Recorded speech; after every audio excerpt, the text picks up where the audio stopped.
여러분 안녕하십니까? 네, 잘 들리시나요?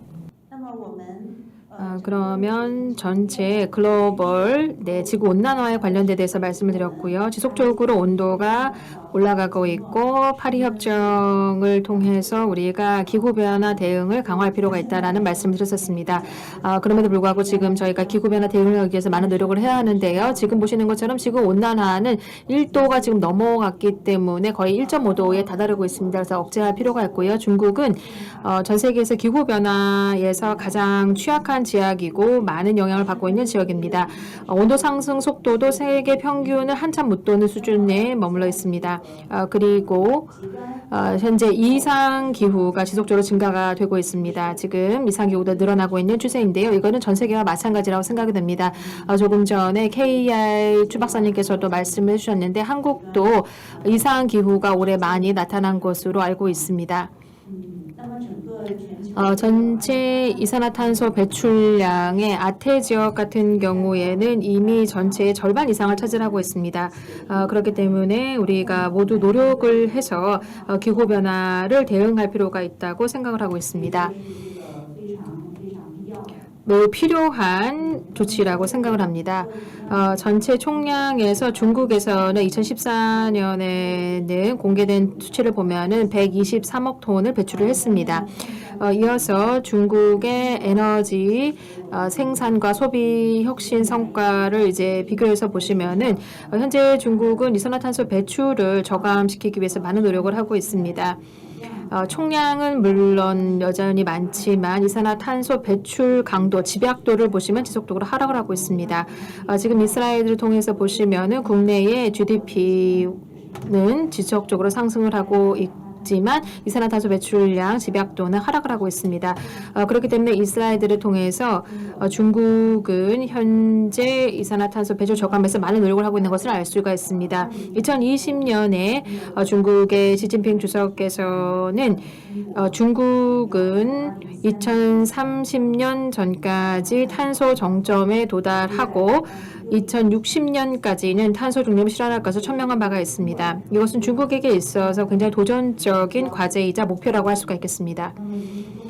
현재 중국은 화석 에너지가 차지하는 비중이 굉장히 높은 수준이고 화석 에너지의 점유가 여전히 85% 정도가 되고 있습니다. 그중에서 석탄 비중이 57% 정도를 차지하고 있습니다. 특히나 중국은 주지하시다시피 공업이 굉장히 많은 비중을 차지하고 있고요. 산업 구조가 고탄소 구조라고 볼 수가 있겠습니다. 석탄, 전기, 철강, 시멘트, 석유화학 등 같은 경우에는 이러한 산업이 상당히 많이 있습니다. 고탄소 산업 구조이기 때문에 저탄소 전환에 있어서 굉장히 어려움이 있는 것도 사실입니다. 그리고 중국은 여전히 개도국 지위입니다. 공업화, 도시화가 여전히 진행되고 있는 상황입니다. 이 슬라이드를 통해서 여러분들이 알 수 있으신 것은 EU 28개 국가의 전체적으로 보시면 80년대에 이미 탄소 정점에 도달했습니다. 그래서 2050년 탄소 중립까지 도달하는 데 있어서까지는 71년의 시간이 있었습니다만 그리고 미국 같은 경우에는 43년 탄소 정점부터 탄소 중립까지는 43년이 걸리지만 중국 같은 경우에는 고탄소 구조이지만 30년 만에 탄소 중립을 달성을 해야 되기 때문에 중국은 상당히 어려운 상황이라고 말씀드릴 수 있겠습니다. 현재 중국의 기후변화와 관련된 정책에 대해서 말씀을 드리면 중국은 기후변화 대응을 하기 위해서 관리체제를 혁신을 하고 있습니다. 2007년도에 국가 기후변화 대응 및 에너지 탄소 저감 공작 용도 소조를 설치를 했습니다. 2018년 그리고 2019년에 두 차례 조정을 했었는데요. 탄소 중립, 탄소 정점 발표를 하고 난 다음에 2021년 탄소 정점, 탄소 중립 공작 영도 소조를 설치를 했습니다. 총리가 영도 소조 조장을 맡고 있고요. 그리고 30개 부위원회 출신 영도 소조가 구성원을 이제 구성하고 있습니다. 그리고 생태환경부와 국가발전계획위원회가 직책에 따른 영도소조 세분 업무를 맡고 있습니다. 그리고 각 성시에서는 탄소 정점, 탄소 중립, 공작 영도소조를 현재 구성을 하고 있는 중입니다. 중국의 기후변화 대응 관련 정책을 살펴보시면은요, 우선은 기후변화와 관련된 국가 방안을 수립을 했습니다. 2007년도에 중국은 우선적으로 개도국 중에서 가장 먼저 기후변화 대응과 관련된 방안을 발표를 했습니다. 모두 다 우리가 아시다시피 중국은 건국 이래에 53년부터 49년 이제 국가를 설립을 했죠. 신주국을 설립을 하고 나서 53년부터 5년 계획을 수립하기 시작했습니다. 그래서 저희는 14차 5개년 계획에 들어갔습니다. 2020년부터 2025년까지가 14차 5개년 계획 기간인데요. 중국은 12차 5개년 계획 시기부터 중국은 이산화탄소, 그러니까 탄소 집약도를 중요한 강제성 지표로 삼고 있습니다. 그래서 이것을 국민 경제와 사회 발전 계획에 포함을 시키고 있습니다. 사실 굉장히 이 업무를 중요하게 여기고 있습니다. 그리고 국가에서 목표를 설정하고 난 다음에는 이러한 그 정책을 성급 직할시에서 온실가스 배출과 관련된 목표를 분류하고 확정하고 그다음에 배출 목표 관리제를 실시를 하고 있습니다.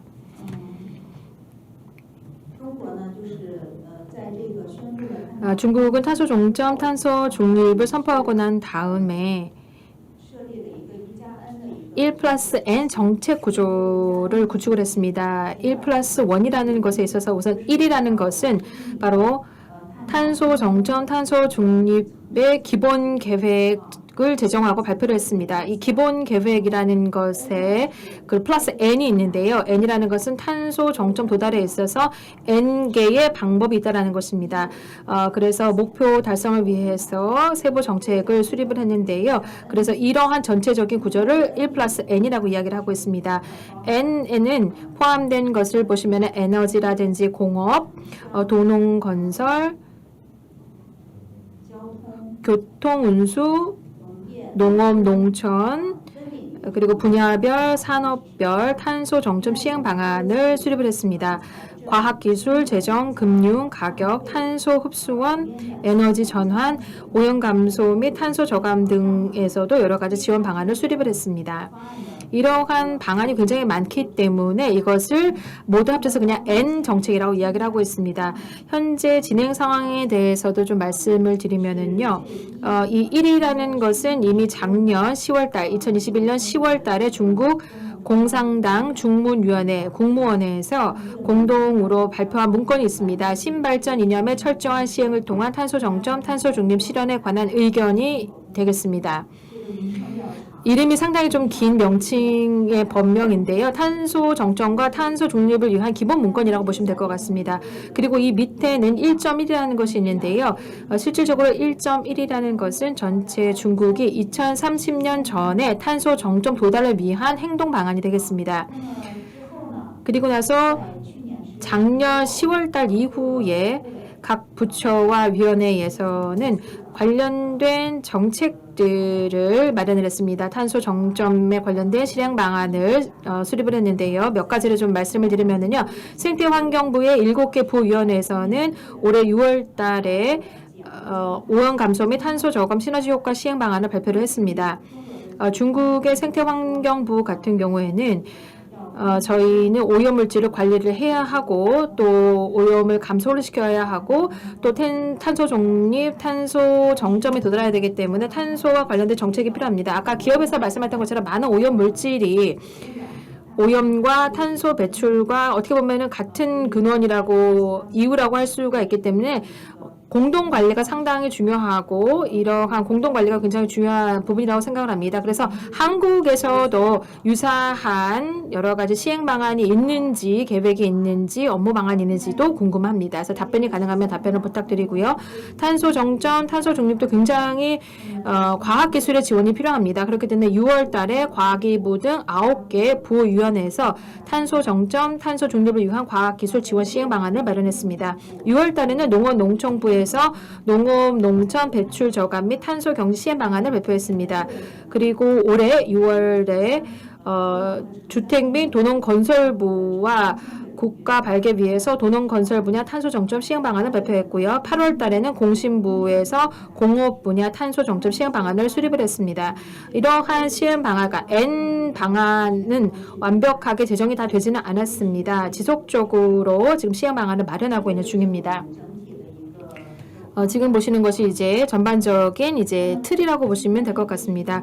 오늘은 시간이 제한적이기 때문에 모든 방안들을 다 설명드릴 수 없을 것이라고 생각이 되기 때문에 1 플러스 n에 있어서 1 그리고 1.1 탄소 정점과 관련된 중요한 첫 번째 문건에 있어서 탄소 정점 도달을 위한 행동 방안에 대해서 조금 더 상세하게 이 부분을 말씀드리도록 하겠습니다.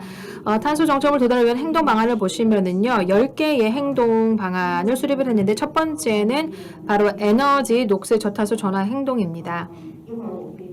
이 부분에 있어서는 제가 조금 더 자세하게 말씀을 드리고요. 에너지 상황에 대해서 조금 뒤에 부연 설명드리겠습니다. 중국은 화석 연료의 비중이 여전히 굉장히 높기 때문에 탄소 정점이라든지 탄소 중립을 달성하기 위해서 에너지는 가장 중요한 부분이라고 볼 수가 있겠습니다. 그래서 첫 번째로 에너지 녹색 저탄소 전환을 하나의 첫 번째 행동 계획에 놔둔 것이고요. 두 번째로는 에너지 및 탄소 저감 효율 제고 행동이고, 세 번째로는 공업 분야, 네 번째로는 도시 농촌의 그 건설 분야입니다. 한국도 아마 비쌀 것 같은데요. 현재 녹색 건축을 이제 생각하고 있고, 녹색 교통, 그다음에 순환 경제, 그리고 과학 혁신 행동, 이 부분 아까 말씀드렸고, 탄소 흡수도 굉장히 중요합니다.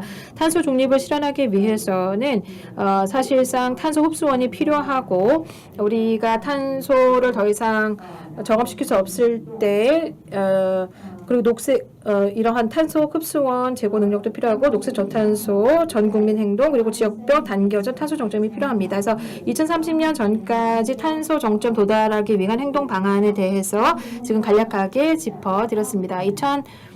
2025년 중국의 비화석 연료의 소비 비중을 20%까지 가는 것이고요.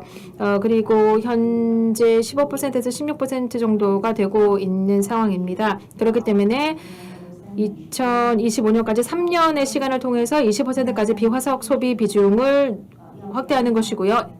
에너지 원 단위는 2020년 대비 13.5%까지 저감시키는 것입니다. GDP 단위당 이산화탄소 배출량은 2020년 대비 18% 감축을 하는 것이고요. 이것은 이제 탄소 집약도가 되겠습니다. 그리고 산림 피복률은 24.1%까지 도달하는 것입니다. 이것은 2025년 목표이고요. 2030년 목표를 말씀을 드리면 2030년 전까지 전체 중국은 이산화탄소 탄소 정점을 도달하는 것입니다. 이것은 쉽지 않은 목표인데요. 그래서 저희가 집중적으로 노력할 방향이라고 생각합니다. 비화석 에너지 비중은 2025년에 20%에서 2030년에는 25%까지 확대하는 것이고, GDP 단위당 이산화탄소 배출량은, 그러니까 탄소 집약도는 2005년 대비 65% 이상 감축하는 것인데, 이것도 굉장히 어려운 목표라고 생각합니다. 풍력 발전, 태양 에너지 발전 설비 용량은 12억 킬로와트 이상, 산림 피복률은 25%까지 도달하는 것입니다. 탄소 중립 2060 비화석 연료 비중은 80% 이상까지 확대를 하는 것입니다. 조금 전에 2030년 전까지 탄소 정점 도달을 하기 위해서 첫 번째 부분이 에너지 녹색 저탄소 전환 행동이었습니다. 우선 첫 번째 부분은 석탄 소비 대체 및 전환 고도화라는 것이 나와 있는데요. 화석 연료 중에서 석탄이 가장 많이 지금 소비가 되고 있습니다. 석탄은 이산화탄소 배출을 굉장히 많이 하는 에너지이기 때문에 석탄 관리는 상당히 중요하고, 에너지 녹색 저탄소 부분에 있어서 가장 중요한 부분이라고 할 수가 있겠습니다. 두 번째로는 신에너지를 적극적으로 개발하는 것인데요. 2030년까지 풍력 발전, 태양 에너지 발전 설비 용량에 관련된 목표를 설정을 했습니다. 그리고 비화석 연료 중에서 수력 발전을 대대적으로 발전을 시키는 것인데요. 저희가 지역 특성에 맞게 수력 발전을 시키는 것인데, 중국은 그러니까 수 자원이 풍부하기 때문에 수력 발전을 집중적으로 발전시킬 것이고요. 안전하고 줄 수 있는 원자력 발전을 하고 합리적으로 석유 및 가스 소비를 하게 될 것입니다. 그리고 신전력 시스템 구축에 박차를 가할 것인데요. 현재 중국의 신에너지를 많이 개발하고 있기는 한데요. 이제 중요한 것은 저장 설비 용량이 굉장히 중요합니다. 그래서 에너지 저장 설비 용량을 높일 수 있도록 할 것이고요. 이어서 보시면 중국이 2020년에 에너지 소비 구조가 되겠습니다. 지금 보면은요. 가장 많은 비중을 차지하고 있는 것이 여전히 석탄이 되겠습니다. 석탄이 56.8%로서 거의 57%에 다다르고 있습니다. 그렇기 때문에 지금 석탄을 가장 많이 사용하고 있어서 이 부분의 관리가 굉장히 중요하고요. 석유는 18.9, 천연가스는 8.4, 비화석 에너지의 비중은 현재 15.9%에 다다르고 있습니다. 전체 중국의 에너지 소비 구조에 대해서 말씀을 드렸고요. 발전 소비 용량을 말씀을 드리면은 어떤 에너지에 의존하고 있는가? 석탄 발전이 여전히 가장 많은 비중을 차지하고 있고, 그 다음에 수력 발전, 풍력, 태양광, 가스, 원자력, 바이오매스 순이 되겠습니다. 중국이 전기를 사용하는 데 있어서 지금 보시는 것처럼 이러한 순으로 의존을 하고 있습니다. 석탄을 말씀드렸던 것처럼 에너지 소비에서 가장 많은 비중을 차지를 하고 있습니다. 하지만 지금 이 슬라이드를 통해서 알 수 있는 것은 석탄이 에너지 소비 비중에서 아직까지 높은 비중을 차지하고 있지만 2011년부터 이 비중은 지속적으로 하락을 하고 있습니다. 중국은 다른 예를 들어서 비화석 에너지의 비중을 확대를 하면서 점진적으로 석탄 소비 비중을 낮추고 있습니다. 이 부분도 사실 쉽지 않았지만 지금 열심히 노력하고 있는 부분입니다. 중국의 비화석 에너지는 현재 빠르게 발전을 하고 있습니다. 중국은 비화석 에너지를 에너지 발전에서 가장 우선시하고 있고 2020년 중국의 비화석 에너지가 차지하는 비중은 15.9%까지 높이면서 2005년 대비 8.5%포인트가 높아진 것입니다.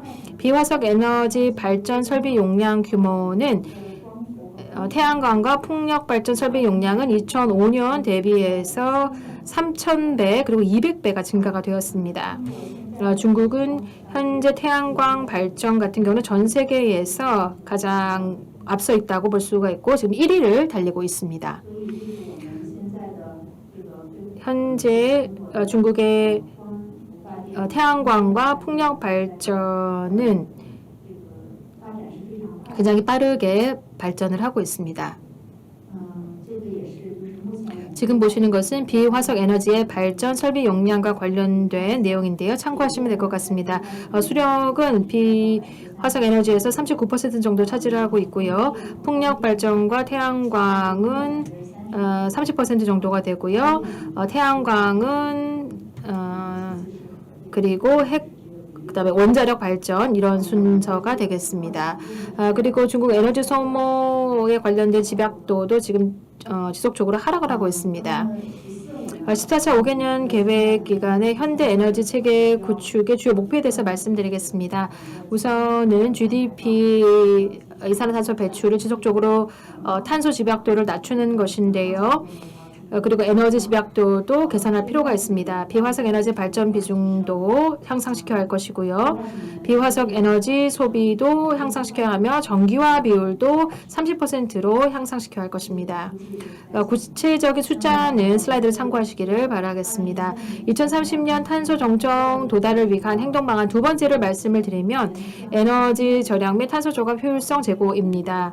사실상 많은 공업들이 중국에 있고 그리고 현재 에너지를 절감하거나 에너지를 다른 것으로 대체를 하는 행동을 하고 있는데 사실 에너지 절감도 상당히 중요한 부분이라고 저희는 여기고 있습니다. 그리고 이어서 산업 분야에 대해서 말씀을 드리면 산업은 철강, 비초금속, 건자재, 석화, 화학공업은 이산화탄소 배출이 굉장히 높은 산업이 되겠습니다.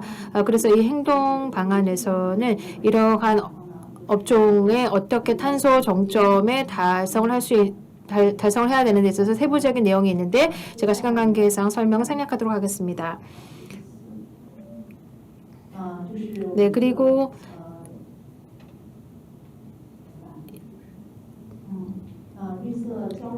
교통, 운송, 녹색, 저탄소 행동에 관련된 부분입니다. 중국은 현재 전기차가 점차 늘어나고 있는 추세입니다. 저희 행동 방안을 보시면 2030년까지 신규 증가, 신에너지, 청정에너지, 교통수단 비중을 40%까지 제고시키는 것입니다. 굉장히 높은 수준이라고 말씀드릴 수 있겠습니다. 지금 이 슬라이드를 보시면 중국의 신에너지, 그러니까 전기차 보유량이 되겠습니다. 지금 600만 대 정도의 신에너지 차량이 중국에서 운행이 되고 있고 지금 이러한 신에너지 전기차가 늘어나고 있는 상황입니다. 6번째는 순환경제 및 탄소 저감 행동 방안입니다.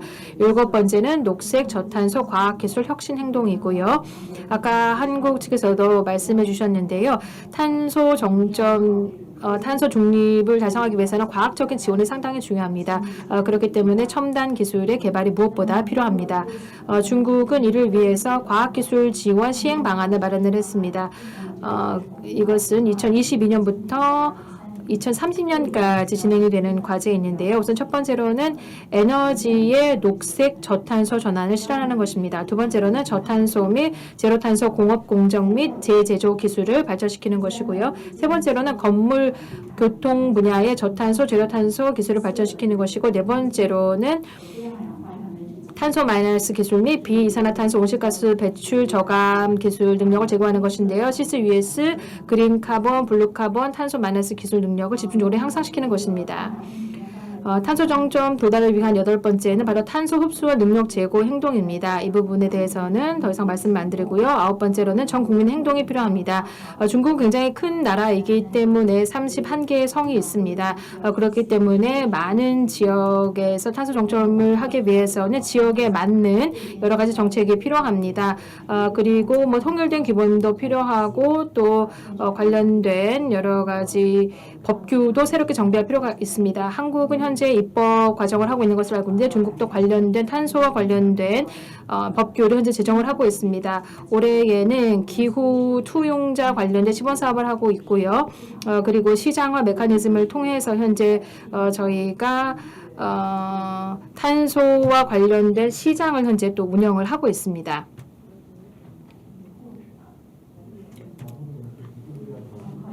죄송합니다. 제가 슬라이드가 좀 잘못된 것 같지만 지금 보시는 것은 생태환경부의 기후변화 업무에 있어서 중요한 업무를 현재 정리해봤습니다. 생태환경부의 기후 분야의 주요 핵심 업무는 오염 감소 및 탄소 저감 시너지 효과이고요. 올해에 발표된 시행 방안이 되겠습니다. 탄소 시장 구축인데 현재 생태환경부에서 집중적으로 하고 있는 업무입니다. 탄소 배출량 계산, 기후 변화에 탄소 배출에 있어서는 적응도도 필요하고요. 또 기후변화 적응 전략 2035를 발표를 했고요. 기후 투용자 시범 사업을 하고 있고요. 비이산화탄소와 관련된 업무도 현재 관리를 실시하고 있습니다. 탄소 모니터링도 필요하고요. 기후변화 국제협력도 진행하게 될 것입니다. 지금 보시면 오염 감소 및 탄소 저감 시너지 효과 행동 방안이 되겠습니다. 시간 관계상 제가 더 이상 말씀드리지 않겠습니다. 이 부분은 중국에서 특색이 있는 전문적인 시행 방안이라고 말씀드릴 수 있겠는데요. 오염 감소, 탄소 저감을 시너지 효과로 구축을 하는 것입니다. 그래서 공동 관리를 하게 되는 것입니다.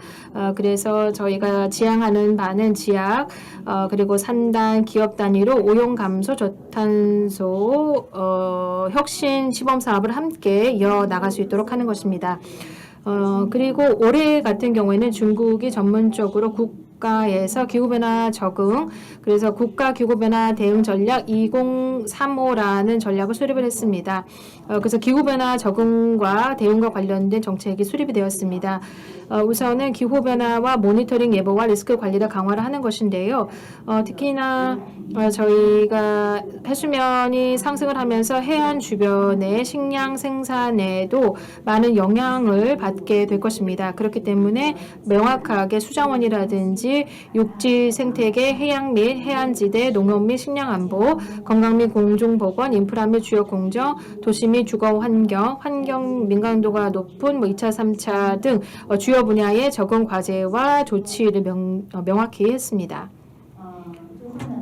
끝으로는 중국의 탄소 배출과 거래 시장에 대해서 기본 현황에 대해서 말씀드리겠습니다. 중국은 실질적으로 2011년부터 탄소 배출권 거래를 지방 차원에서 진행을 했고요. 2013년에 7개 시범 거래소를 운영을 하면서 전력, 철강, 시멘트 등 20여 개 산업의 3,000개 주요 배출 기업이 거래에 현재 참여를 하고 있습니다.